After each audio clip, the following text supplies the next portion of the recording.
So now the FBI or the VTO then tells Scarpa, hey, you got to get rid of this person. Right. So there was at least 4 murders in which an FBI supervisor was a part of. Mm-hmm. So, at any rate, what then happened? There was one reporter that had been giving information about, I think it was about some years earlier, by Mary. Mary was the first name of the common law wife of Gregory Scarpa Sr. And apparently, for a possible book deal, she withheld some information that was being given to the reporters. Well, she had another reason to withhold information, because she didn't feel like she wanted to get murdered by the FBI supervisor. So anyhow, now she's testifying on oath. So she's giving the full story. So the reporter comes forward and say, hey, this is the same line that she gave us earlier. So all of a sudden, as if on command, the district attorney then dismisses the charges. Well, now the district attorney still had Gregory Scarpa Jr. That they knew all of the information that Scarpa Jr. would be able to provide. Mm-hmm. So they refused to allow Scarpa to appear. So I feel that there was pressure put on the Brooklyn DA by the Department of Justice guys. Well, now, in my latest book, I have 2 letters. One letter was from the district attorney. I forget who the letter was addressed to, but the letter highly praised Gregory Scarpa Jr. for the credibility of the testimony that he would provide. Now, that letter, incidentally, was written by the same district attorney's office that had dismissed the charges. So why that letter was written, I can't comprehend that. Mm-hmm. And then there was another thing now. Now, the judge that dismissed the charges against the FBI supervisor then threatened the common law wife with perjury. So they didn't even let her testify to address the conflict in the testimony. But anyhow, it was turned over to a special prosecutor who was a retired judge.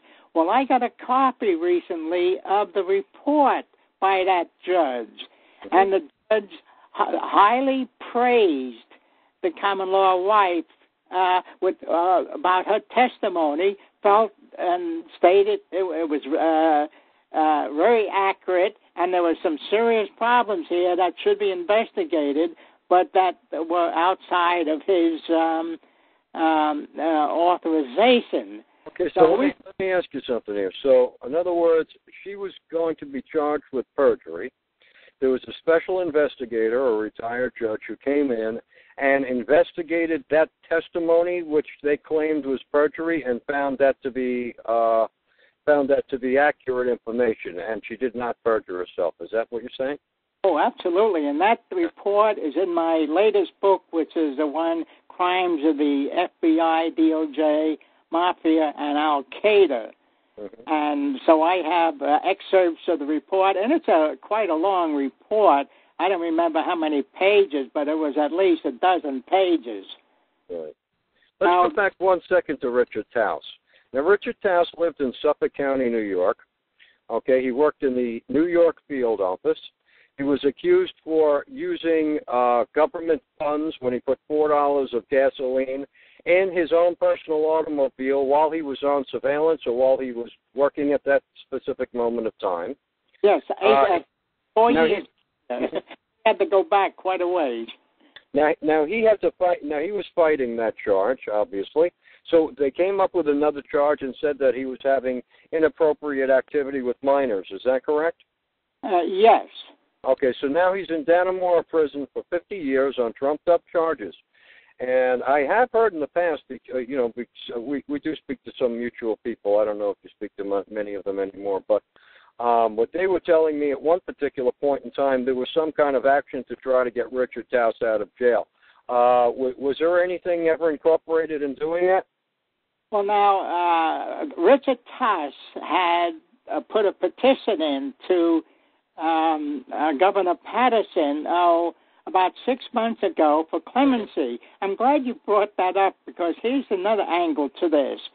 On the basis of Taus's petition, what I did, I wrote a certified letter to Governor Patterson, and I notified him, first of all, of the people I had that was providing me information about the murders performed by the FBI supervisor and how that played a role in going after Taus.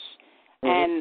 And now he didn't even respond to that. So I sent another letter to New York Inspector General, I believe it was, and I also told them, I said, look, you've got a phony dropping of murder charges by one of your state prosecutors here. Somebody's getting away with serial murders, and I gave them the information that indicates that. And I also told them about, of course, the letters I had received that was praising Gregory Scarpa Jr., and also the report by the special investigator. So I should have had some type of response. Everybody is covering up. But this is something I've noticed over many, many years. If the scandal is real big, real serious, everybody covers up. And just like with members of Congress, the letters I send are very factual. They're not vague on some vague complaint. They're describing specific criminal acts. And the only time I ever got responses were while I was still in the FAA and reporting the corruption that I had discovered. I would get letters back whereby the recipients admitted the gravity of what I was saying, but then they said it's not in their area of responsibilities. Well, of course, tell that to the people jumping out of the World Trade Center because they would not be in that position if it wasn't for the corruption that I brought to members of Congress' attention years earlier. Right. Now, you had brought the fact that we're not secure, and you listed many different ways in order to made suggestions in securing them. Is that correct? Yes. Okay. So they didn't follow through with that, and the hijackings took place. And they wouldn't have taken place if they had followed your suggestions in how to secure specific areas. But let me do that a little more thoroughly now. Okay, please.